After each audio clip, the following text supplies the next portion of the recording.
tomboyish, but I must confess, I weren't too keen on the idea of wearing a dress. After all, we're living in the West, so when I hear the word dress, I can't help but think of a garment that's been designed to show legs, arms and chest. But don't get me wrong, I'm not saying there's anything wrong with this type of dress. It's just a case of who does and doesn't get to see me in this type of dress. After all, it's my body and my assets, so it's only right that I have control over the eyes that get to lay theirs upon this. And yes, as girls, we like to dress to impress, and that's blessed. So long as I'm doing this in the privacy of my home, for myself, for the hubby, family, or even for a girl's night in.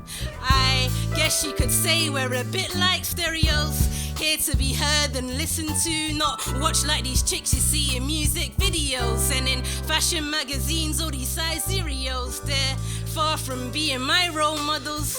I look up to those preserving their modesty, covering from head to toe in a long loose sheet. You can't even tell whether or not I got meat, cause face and hands are the only thing that's visible.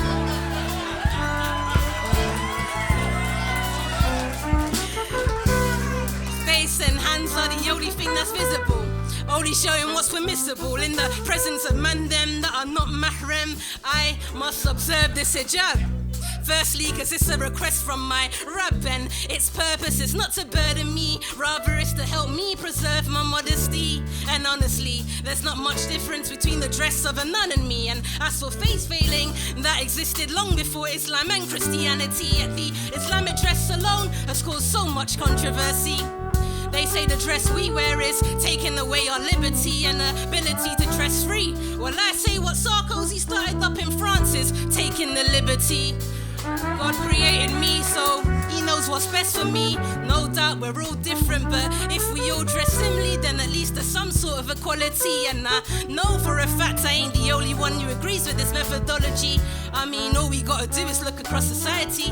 We all attain to some sort of dress to establish identity.